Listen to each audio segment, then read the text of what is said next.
Tonight, protesters bringing their fury to the gates of Prime Minister Benjamin Netanyahu's Jerusalem residence. Public anger in Israel spiraling after the killing of these 6 young hostages and what demonstrators see as the government's failure to bring them home alive. The IDF says they survived more than 300 days in captivity, only to be murdered by their Hamas guards in a tunnel beneath Rafah late last week. Israeli troops reached the tunnel Saturday, but it was too late. Protesters say they could have been saved if Netanyahu agreed to a ceasefire deal.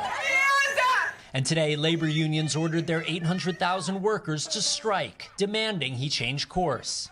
President Biden adding to the pressure.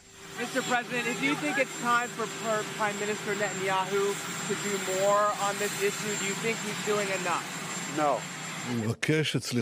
Tonight, Netanyahu telling the families, I ask your forgiveness that we were not able to bring them back alive. But also giving no sign of backing down, repeating his demands that Israeli troops stay in control of the Egypt-Gaza border. He says it's necessary to stop Hamas smuggling in weapons, but it's been a key stumbling block in negotiations. And even Israel's defense minister says it's worth conceding to save the hostages. My sweet boy. Hours earlier, American hostage Hersh Goldberg-Polin was buried in Jerusalem. For 23 years, I was privileged to have the most stunning honor to be Hersh's mama. I'll take it and say thank you. I just wish it had been for longer. His parents still wearing the pieces of tape counting the days since October 7th. Maybe, just maybe, your death is the stone, the fuel that will bring home the remaining 101 hostages. A nation's anger and a mother's grief.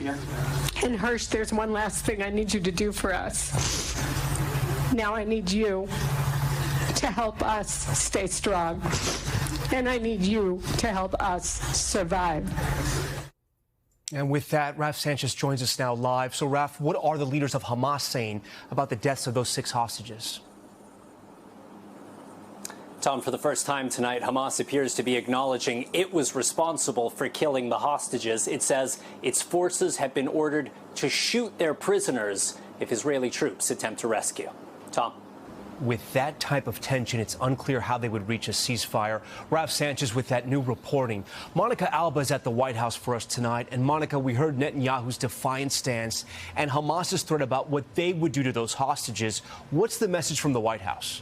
Well, Tom, the U.S. is working around the clock to try and secure a deal, but there are still key issues outstanding for both Israel and Hamas. The president and vice president met with top national security officials in the Situation Room today to discuss next steps, including the idea that the U.S. could offer a take-it-or-leave-it type deal to the parties in the hopes of securing a final agreement. And that's according to 2 sources briefed on the discussions. But the risk there would be if both sides were to reject that version, it could mean the end of American-led negotiations. Now, National Security Advisor Jake Sullivan suggested that as an option and one potential path during a virtual call with U.S. hostage families on Sunday, all of it adding to the urgency behind the scenes to get something done as soon as this week. Tom? Thanks for watching. Stay updated about breaking news and top stories on the NBC News app or follow us on social media.